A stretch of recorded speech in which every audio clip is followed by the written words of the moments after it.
También en uno de sus escritos se cuestiona, porque ya el dinero dejó de ser papel y es plástico, ¿sí?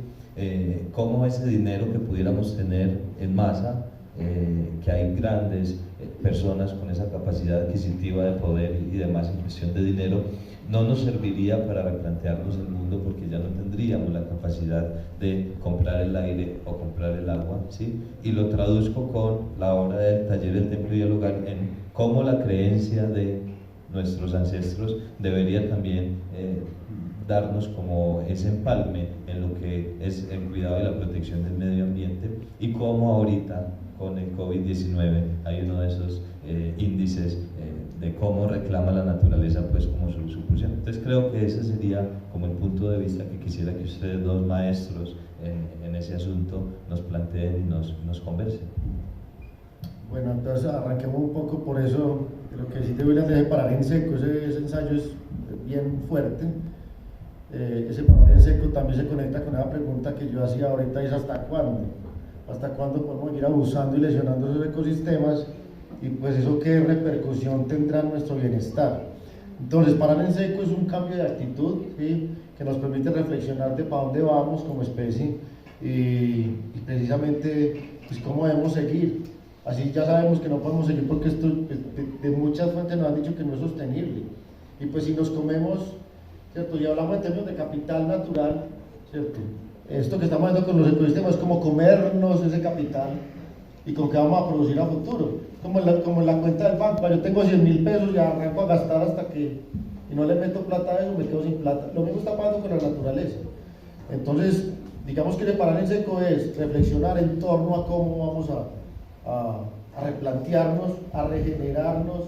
Eso, la regeneración no solo de ecosistemas, también es de acá, ¿sí? Cómo empezamos a pensar diferente, y eso va a través de enriquecer esos imaginarios que tenemos. El paraíso tiene que dejar de ser dos palmeritas y la playa. El paraíso tiene que ser un municipio que va desde los 400 metros hasta los 3000 y que tiene diversidad de formas de vida, diversidad de formas de desarrollarnos. Bueno, primero, qué bueno que este conversatorio generalmente uno lo tiene con grandes y tomadores de decisiones y a veces no le prestan la atención necesaria, pero hoy estamos con ustedes que en un futuro van a tomar decisiones muy importantes para el territorio. Yo conversaba hace poco con una geóloga y bueno, aunque yo ya había cambiado como ese chip, en realidad el que está en peligro no es la naturaleza, ¿cierto? O sea, el mundo se ha regenerado y se ha restaurado un montón y se han extinto grandes especies como los dinosaurios, por ejemplo, en distintas eras, ¿cierto? Hoy el ser humano es el que está en peligro, hoy somos nosotros los que están en peligro y son ustedes los que en un futuro tienen que enfrentar esos peligros y los están enfrentando, ¿cierto? Para mí, con el caso del COVID-19, fue ver eso, cómo la naturaleza naturalmente empezaba a reclamar todas estas urbes, cierto, que no estaban diseñadas para convivir con ellas. Y en el caso particular fue la oportunidad para empezar a explorar junto con Santiago y todo el equipo que trabaja un montón de cosas que yo no conocía. Fue volcarme al monte, porque este rol que hoy cumplo como funcionario público fue la oportunidad para eso. Entonces es como reflexionar, hombre, no es qué pesar de la guacamaya, qué pesar del jaguar, qué vaina con esto, sino, hey, espabilen, ¿qué vamos a hacer? ¿Cómo vamos a enfrentar todo esto que se nos viene? Ahí como para retomar lo que decías de la casa del templo, es muy importante como esa visión que tenían los ancestros de ese paisaje mitológico. Para ellos esas piedras grandototas que uno ve aquí en Yarumal eran todo un ritual, ahí había un referente visual, geográfico y sagrado.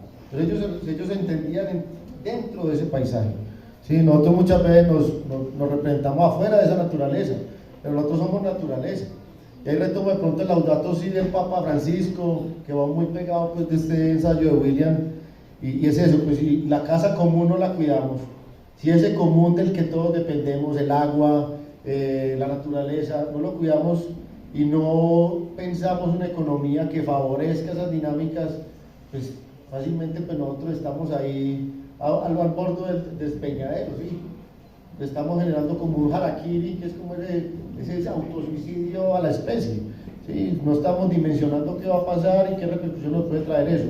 Entonces, más que los arbolitos y todo eso, traigo un concepto muy poderoso que es el agua verde, ¿sí? ¿sí? Nosotros vemos el agua y creemos que es inerte, de la ingeniería eso es un líquido que rueda por allá, pero eso va cargado de vida. Y pues lo que he entendido yo en términos del agua es que el agua es ese elemento que nos conecta a todos. Y ese concepto del agua verde es precisamente el agua que está representada en los seres vivos.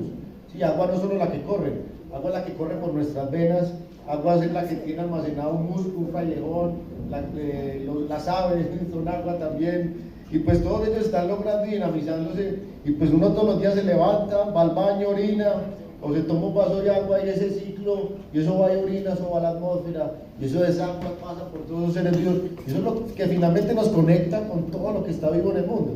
Y es muy poderoso saber que el agua es ese elemento, más allá de un elemento inerte como lo hemos visto siempre, eso es lo que nos conecta a todos, y ese es el común. ¿Cómo pensarnos una economía del agua? Yo creo que eso es clave. Y pues la pandemia, todas estas pandemias y todo esto que van a ir pasando a futuro, porque no creo que este es como el simulacro de lo que se viene, eso es una respuesta a la deforestación, a la caza indiscriminada de ciertos animales, a querer controlar y dominar esa naturaleza, porque nos creemos amos y señores de eso cuando somos uno más ahí, en ese sistema inteligente. ¿Cómo somos inteligentes no afuera de él, sino integrados a ese sistema que es la naturaleza? Y esa inteligencia nos va a enseñar cómo comportarnos y relacionarnos de mejor forma para que eso no se degrade. Entonces hay que estar ahí y aprender de ella. Bueno, Santiago, cuando vos mostrabas esa cascada de Santa Bárbara, uno la veía pues como con esa majestuosidad de lo que representa, pero una cosa es estar aquí sentado y otra cosa ya es estar allá y sentir ese efecto Lerna que hace la cascada como tal en el ser humano. Y cuando uno llega a Santa Juana, que es nomás a 10 minutos de aquí del casco urbano, y entiende que hay 730 hectáreas al servicio de la producción del agua, y que es un bosque protegido, pero que además nos podría garantizar esa capacidad del agua de una muy buena fuente como es Santa Juana, de la cual dependemos y que bien tuvo la administración en algún momento en proteger estos sectores. A propósito de ello, nos hace una pregunta que me parece muy interesante, porque es también tener cuidado de las conclusiones que sacamos. Muy bueno conocer y estar allá, turismo sí, pero ¿hasta qué punto sería recomendable? ¿Sí? ¿O con qué medidas o con qué mecanismos para también seguir protegiendo estos bosques? Entonces la pregunta que nos hacen es, ¿puede volverse la reserva de Ventanas un lugar turístico durante los próximos años? Me parece bien interesante que respondamos esas preguntas. Sí, yo creo que puede, no, debe, ¿sí? Porque yo creo que el turismo también es el que permite relacionarnos y reconectarnos con la naturaleza. Obviamente existen unos umbrales y unos límites, ¿sí? Si llevamos 200 personas al día, no sé cómo responden a los ecosistemas y cómo se van afectados. Hay que buscar la forma de que eso se pueda hacer sosteniblemente, de que los impactos puedan, más que ser negativos, sean positivos. Y yo creo que todo va desde el manejo, de entender eso cómo funciona allá, de qué otras dinámicas, porque lo que hablábamos, no solo el turismo es el que puede generar esa alternativa de ingresos, sino también los medios de vida y las formas que se están desarrollando en términos económicos.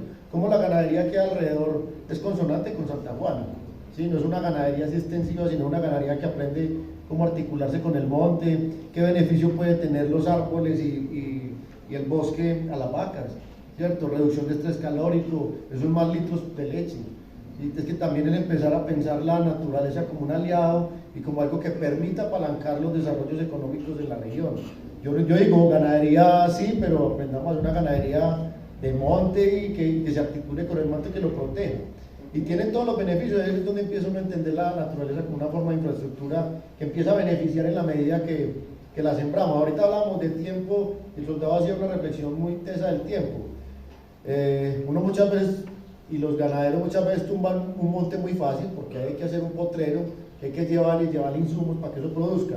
Pero ¿cuánto vale ese monte de 30, 40 años? ¿Cuánto vale todo ese tiempo? Y todos los beneficios que puede generar el monte, que por pura ignorancia y desconocimiento lo tumbamos sin saber todo lo que puede beneficiar a un sistema ganadero, ¿sí? Lastimosamente vivimos de unos mitos y hay una mentalidad un poco conservadora, pero cada vez hay más ganaderos inspiradores que muestran el camino, que muestran que sí se puede, que es la naturaleza finalmente la que nos ayuda a crecer y que eso se tiene que traducir en rentabilidad. Conservar la naturaleza debe ser el mejor negocio. Este tema del turismo, bueno, yo hice mi posgrado en Centroamérica, específicamente en Costa Rica, donde uno de los renglones más importantes es el turismo. y es cómo hacer turismo responsable, y una cosa es cómo no ser patos con el turismo, porque Santiago dijo algo muy importante: ¿cuál es el aforo del Alto de Ventanas?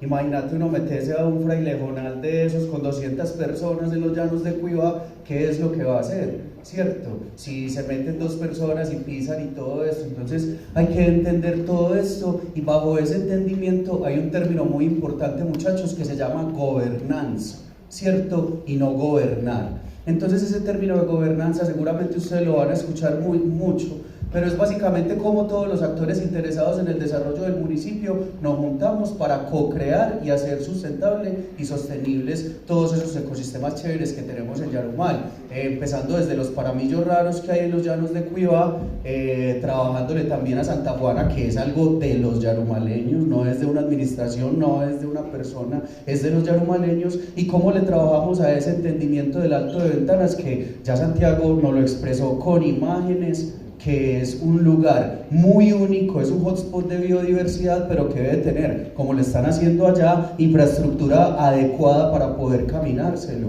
¿cierto? Hacerlo responsablemente, como lo hacen muchas veces con el tema de aviturismo, ¿cierto?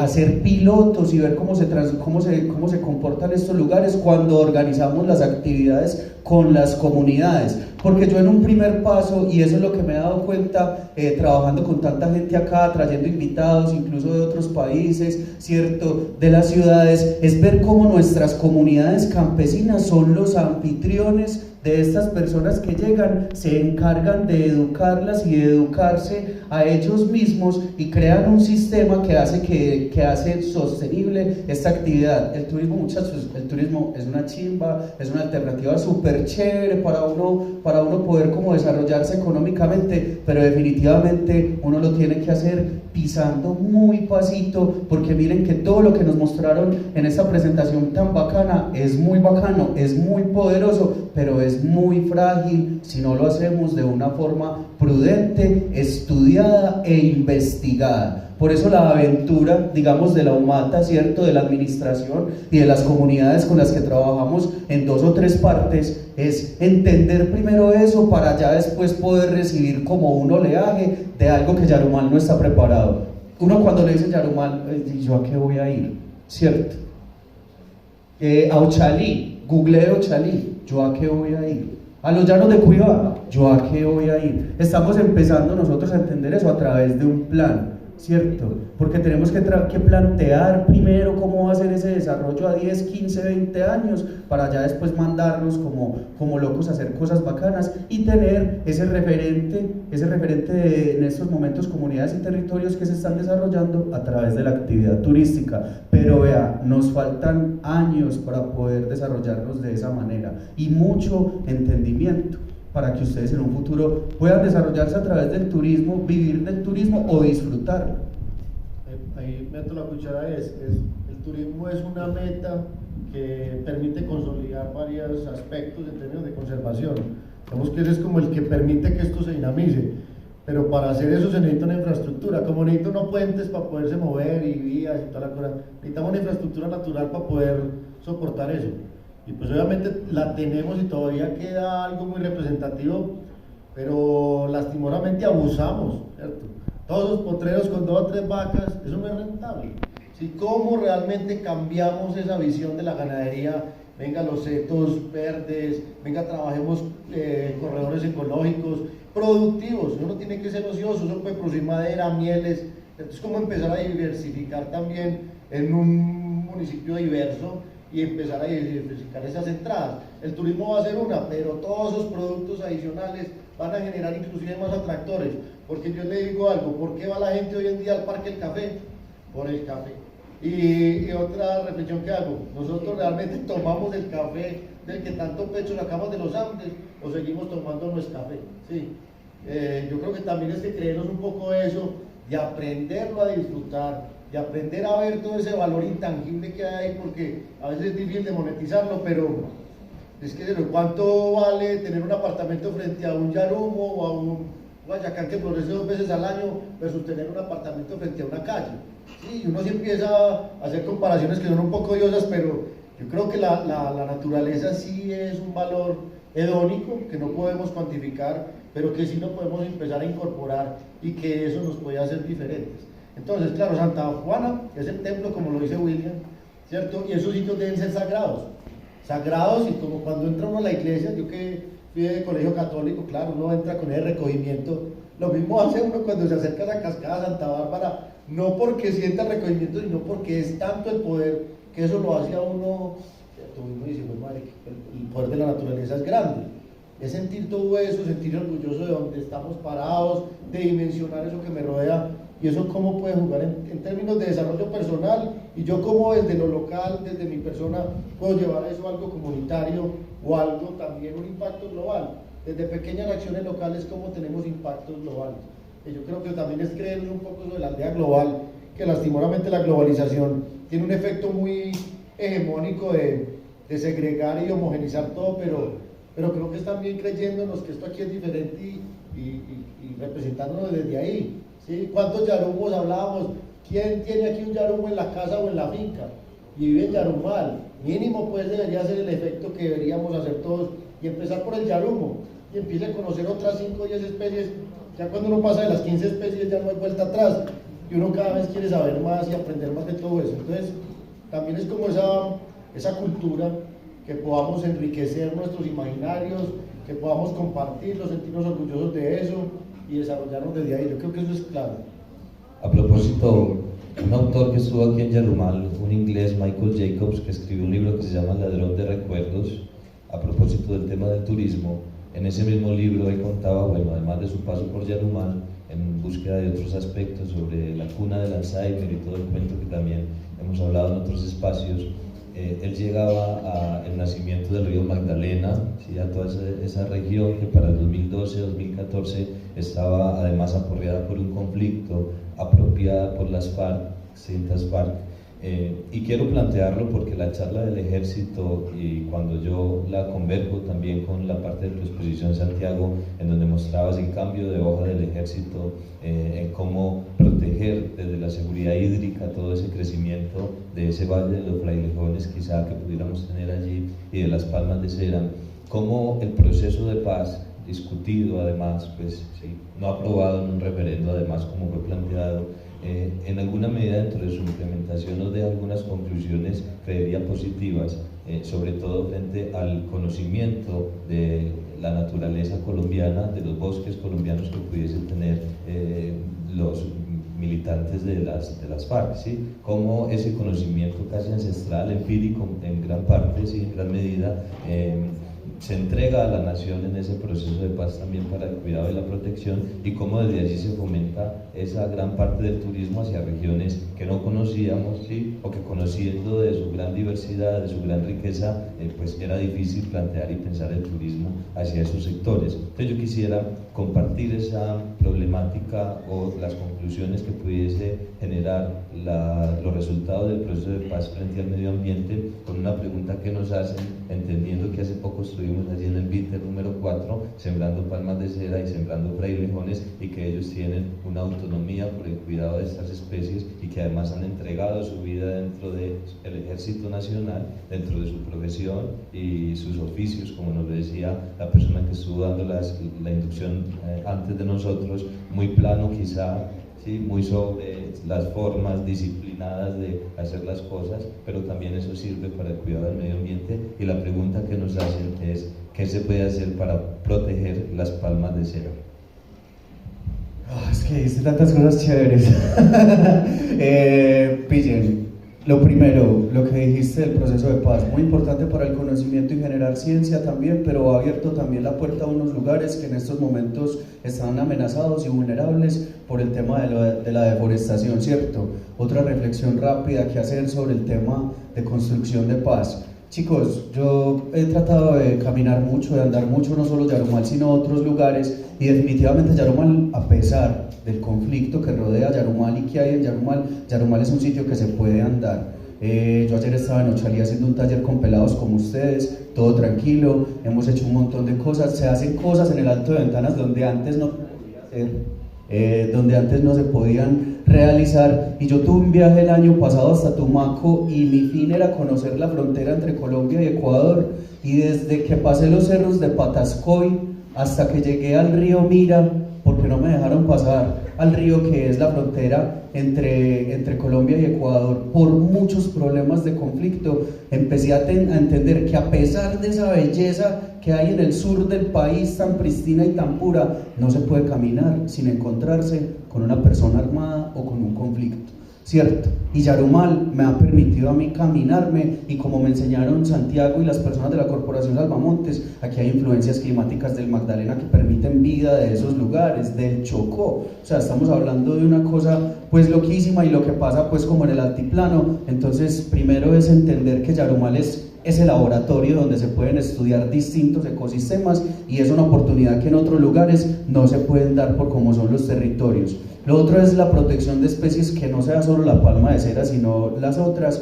Tenemos ya muchos ejemplos y conocemos mucho. Todo empieza desde la reacción que nos toca como funcionarios públicos responsables de no omitir lo que pasa ambientalmente.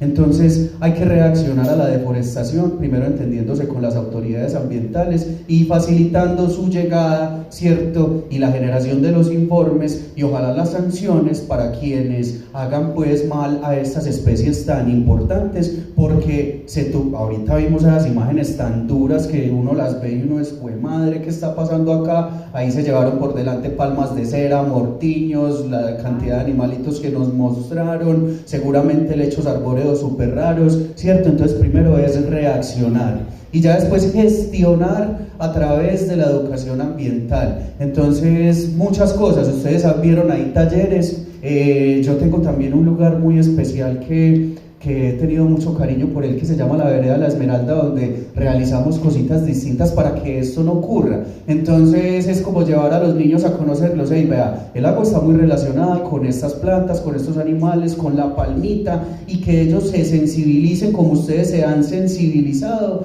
Y finalmente ahora dijeron la toma de decisiones, ¿cierto? Que cuando yo me pare al frente de una palma de cera a tomar una decisión como zootecnista, como ganadero, como agrónomo, diga, hey, stop, esto no está bien. Esto no está bien, porque hace rato llegó un loco que me enseñó con otro grupo de locos que es que de esto nosotros podemos vivir, ¿cierto? Como vive la gente que está en el valle del Cocora, ¿sí o no? A pesar de que es un ecosistema pues bien intervenido.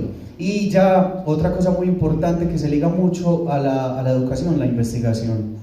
La investigación y todo este tema es un entorno ambiental donde yo pienso que estamos muy solos y que necesitamos ese apoyo de las personas que se sensibilizaron, que vieron las reacciones, que vieron a la persona empeliculada, ¿cierto? Y cómo lograr ya resultados a largo plazo, porque estamos en una cultura muy extractivista, ¿cierto? Que daña demasiado, que no se va a cambiar al día para el otro, y al pasito a pasito hay que enseñarlo. Pero hay otro dilema ahí, ese pasito a pasito a veces no nos alcanza, porque yo creo que en la iniciativa de conservación del montañerito paisa pasado, que hay localidades para buscar el montañerito, y un día es un rastrojito espectacular y al otro día ya no hay nada que estudiar porque lo volvieron papera, porque lo volvieron potrero. Pues bueno, ahí es lo que tocaste, la paz. Digamos que la paz es ese camino, la paz es un camino, no es algo que se firma y ya. Yo creo que eso también es lo que nos falta como colombianos, creernos eso, ¿cierto? Y lo otro es que es preocupante pues es como esa división, esa polarización que hay hoy en día, y es muy triste porque Colombia es el común y no deberíamos estar buscando ni orillas ni trincheras como para enfrentarnos a los mismos colombianos. Entonces entender que tenemos que avanzar por el camino que es la paz, que a veces puede ser muy atollador y lleno de pantano, que es difícil y todo esto, pero yo creo que finalmente es de recorrerlo, porque los caminos no llevan a ningún lado, como dice alguien que he leído y que me gusta mucho, es más el camino del corazón el que le permite a uno encontrar por dónde andar. Y yo creo que es eso, tenemos que ser el río que fluye, no las dos orillas, y creemos que la paz es lo que nos va a permitir estar mejor, y que estamos cansados de la guerra que no nos ha permitido precisamente conocer un montón de paraísos en términos de biodiversidad, que no ha permitido desarrollarnos, porque muchas veces esa es la barrera para que se desarrollen muchos municipios, porque la única opción que hay es la coca, que eso es algo también que tiene que avanzar. La coca, más que ser cocaína, tiene que ser un elemento cultural que nos permita desarrollarnos en torno a una economía de la copa como mata. Es que esa mata fue, dice Wade Davis en su escrito y todo lo que ha investigado, es una planta domesticada en Colombia y es del eje cultural de muchos de nuestras culturas. culturas ancestrales. Es como realmente nos vemos que es una fuente de calcio, que es una fuente nutricional grande, más allá pues, de todo lo que ha generado la dinámica del narcotráfico. Eso por un lado. Y lo otro es, sí, poder llevar la investigación, poder descubrir este país, poder entender las moléculas, los productos, todos esos diamanticos en bruto que están por ahí esperando en términos promisorios de, vea esto puede ser el gran producto de Yarumal. Por ahí están haciendo un proyecto de la gobernación con Antioquia, agrobiodiversidad. ¿Cuáles son los productos insignia de Yarumal para podernos desarrollar a futuro, frenando deforestación, pensando en los diferentes desarrollos? Tenemos un montón. Ahí está todo ese conocimiento que tienen ustedes, todo ese tiempo que tienen ustedes, muchachos y muchachas, para poder entender por dónde. Necesitamos realmente es pasión, necesitamos gente que quiera empoderarse de su municipio, que quiera empoderarse de esa naturaleza y salir adelante desde ahí. Creo que hoy en día hay muchas oportunidades desde ese frente. La invitación es también a que se pellizquen un poquito, a que se den cuenta que viven en un paraíso hidrográfico y que es un sueño poder soñarse esto en otras dinámicas. ¿Sí? Y con ese tema, Santiago, de la coca, de la hoja de coca, sí que hay también, creo que podríamos armar otro conversatorio no más para hablar de la dinámica de la economía que representa la coca en algunos sectores donde es la única salida dentro de sus fuentes económicas, que así ha sido siempre, pero que también representa un panorama de lo ancestral que significa la hoja de coca para las culturas. Entonces, cuando hablábamos del paisaje, de las dos palmeras y la playa y el mar, entonces me hace recordar Altairona, que es ese gran sitio turístico, pero que también alberga allí una comunidad indígena que gira alrededor de la coca y quizá de la artesanía, pero sobre todo de la coca, de la hoja de coca, como esa fuente ancestral, pero también, digamos, planificadora de las culturas, ¿sí? Entonces, ¿cómo eso nos lleva, y vuelvo al Poporo de Oro Quimbaya, que la historia del Poporo de Oro Quimbaya, que es una pieza que yo creo que no le hemos dado la relevancia importante desde Yarumal, la importancia desde aquí. El Poporo de Oro Quimbaya es esa pieza que es fundante del Museo del Oro de Colombia, ¿sí? Que ese Museo del Oro es quizá el museo más importante y que pues allí está la balsa, digamos que es otra cultura, que también esa balsa es bien especial para la leyenda del Dorado, que es algo que conocemos en Guatavita, sí. Pero también es interpretar que el Poporo de Oro Quimbaya, que lo encontramos acá cerca, en la vereda Pajarito, entre Yarumal, Campamento Angostura, pues como en esta jurisdicción, es una pieza fundamental para entender las dinámicas de la cultura ancestral, para entender cómo frente a ese consumo de lo que había allí dentro del Poporo de Oro, ¿sí? Como también el yarumo que se molía allí dentro del Poporo, representaba para quienes eran los maestros, quienes eran los indígenas líderes, la forma de contar la naturaleza, la forma en cómo todos consumían la hoja de coca dentro de su vínculo normal de la naturaleza y se sentaban alrededor de los grandes mutabes, pues, o de los grandes indígenas para escuchar cómo era la conservación sobre el cuidado del medio ambiente. Eso que dices es muy importante porque cuando uno entiende lo que es la coca, la coca es ese vehículo cultural, y cuando uno entiende la maloca es esa universidad del monte en donde en torno al consumo de esta planta sagrada se transmite el conocimiento de generación en generación. Nosotros tenemos libros y computadores, internet. En el monte y en la selva están los mamos, los taitas, como esos que ayudan a que la comunidad avance, pero detrás de ellos viene toda esa tradición cultural y es oral, ¿cierto? Ellos no tienen libros, pero anteriormente sí tenían ese gran libro que era el oro para representar esa riqueza y gracias a eso pues, hoy en día entendemos un poquito qué pasaba allá, pero eso está pasando en todas las malocas, tanto en la Sierra Nevada como en el Putumayo, y quién sabe qué otras culturas hay acá, porque no sé si los emberas que hay para cuando todavía tienen este tipo de ritualidad, pero es muy bonito entender que así se transmitía eso. Y que pues tenemos que creernos también que es una economía hoy en día, así sea ilegal, pero que existe y hay gente que vive eso. La legalización yo creo que es un camino que nos permite, por un lado, desarticular las estructuras criminales, que nos va a generar paz, y poder reconciliarnos también con la naturaleza y el poder que hay en una planta sagrada. ¿Sí? Y algo que me olvidaba que lo que dice la palma de cera. Cuando hablamos de palma de cera somos súper generalistas, Pero aquí en el municipio de Yarumal hay 3 especies de palma de cera. Sí, la que más conocemos es la quinduense, que es como la tradicional, la del cocora, que es la más común y es la que menos amenazada está. Pero allí cerquita al Chimborazo, ¿sí? Tenemos una población de Ceroxylum sasaime, que es la palma de cera más amenazada que tenemos, y tenemos una de las únicas poblaciones aquí en el municipio. Esas son las palmas de cera que debemos trabajar. Obviamente las otras también, pero ahí hay muchos esfuerzos de conservación grandes. El ejército, muchas ONG han trabajado por quinduense. La otra es Ceroxylum alpina y Vogeliano, que están representadas más hacia el altiplano, en el páramo. Muy escasas de encontrar, y creo que la conservación de la palma de cera debe apuntar a esas especies que están un poco más graves en términos de poblaciones, más que caer en el cliché de la misma palma de cera, ¿cierto? Es un poco para hacer la reflexión ahí, es como la diversidad a veces no nos permite avanzar. La palma de cera, son 9 palmas de cera en Colombia, ¿no?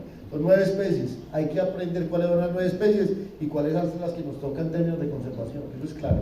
Y anotando allí, Santiago, que cómo es preocupante que se hayan perdido lenguas nativas por el fallecimiento de quienes eran los líderes que conservaban el manejo de estas lenguas, y quizá un poco haber caído en la modernización de esos sectores que hacen que se pierda toda esta capacidad intelectual que tienen además los indígenas. Hay algo súper preocupante, y es que en la medida que perdemos esa diversidad natural, perdemos esa diversidad cultural, porque muchos de esos usos de la naturaleza, ¿cierto? Todas estas plantas sagradas, la cacería y algunas especies de monte que tenían sus dinámicas, sus veas, todo eso se ha perdido. Hemos perdido mucha relación con ese bosque, por eso el bosque ahora no produce, pero anteriormente cuánta gente vivía de carne de monte, ¿cierto? Uno más o menos entiende el Valle de Aburrá porque es lo que más estudiadito está en términos de culturas ancestrales, pero el Valle de Aburrá tenía 400 a 500.000 habitantes cuando había indígenas antes de la colonización.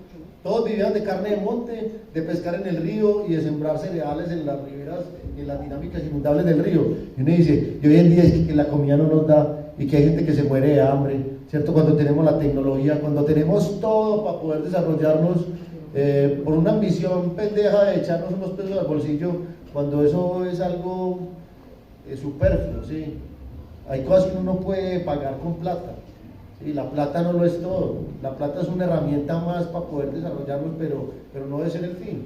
Santi, y qué pena ahí, yo me meto la cucharada porque a mí me ha pasado mucho eso en Yarumal, y es como estamos desconectados con toda esa ancestralidad y hay tantas cosas para rescatar. Cuando yo estaba indagando sobre el Poporo Quimbaya, Mauricio Restrepo, el secretario de gobierno, me mostró una página de un libro de unas figurillas de oro rescatadas de Yarumal que eran águilas y ranas, y yo le mandé una foto a Santiago. Entonces llega y me tira esta. Ellos porque se sentían identificados con las águilas y con las ranas, porque era un territorio anfibio, porque cuando había escasez las rapaces sabían como moverse, se sentían como moviéndose alrededor de eso y sobreviviendo como sobre ciertas estrategias. Otra cosa, no sé si fue cuando fuimos a Ochalí, que veíamos una montaña lejos y hacía como unas terracitas, y ya después cuando el parcero investigó de una es como, hey, es que lo más seguro un arqueólogo ve esto, ¿cierto? Y no sé si lo vio, y esto seguramente era un lugar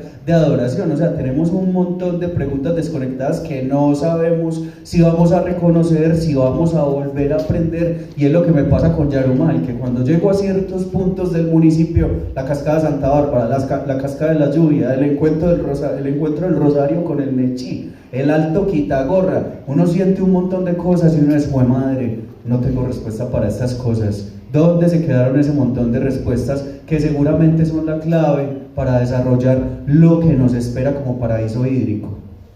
Necesitamos una escuela de arqueología en Yarumal. A ver, muchachos, ¿quién va a ser el antropólogo aquí que es capaz de descubrir ese paisaje mitológico, esa historia perdida, pero que con seguridad hay una tela para cortar ahí toda la que quiera, que se relaciona mucho con la particularidad de lo que es el municipio? Porque cuando uno lee el libro de Mauricio y entiende la importancia que era Yarumal para todo el desarrollo del departamento, por aquí pasaban 53.000 vacas al año para surtir todo el ganado que se necesitaba adentro. ¿cierto? Todas las razas de ganado pasaron por aquí. O sea, aquí mínimamente deberíamos tener, no sé, un emporio ganadero y de genética, nada de eso quedó. Los pianos de cola pasaban por aquí. Epifanio Mejía, Francisco Antonio Cano. ¿Cuántos personajes había aquí? Barba Jacob, ¿cierto? Los grandes, ¿cierto? Cuando uno lee esos personajes uno dice, pucha, claro, aquí seguro había cóndores porque en el himno dice, nací libre como el bien, como el cóndor, que de monte en monte vuela. Seguro aquí en Morro Azul había cóndores volando y Epifanio los decía y dice, voy a meter eso en el himno. Claro, y el himno nomás de la institución educativa San Luis, de donde yo salí, cóndores somos libres como el viento liceo San Luis de Yarubal. Es también esa semblanza de que seguramente hay que replantear como todas esas funciones de lo que no quisiéramos que se perdiera, ¿cierto? Que quede pues como en otro uso. Doña Magdalena. Cuando conocí a Santiago en el Consejo de Cuenca, era Santiago chiquito, pero yo pensé que era el peor de Santiago más grande, que pensé que era por el tamaño. Cuando ya me di cuenta que era por el apellido, y esta semana que estábamos preparando lo de la semana mental de Santiago chiquito, yo decía, sabemos la importancia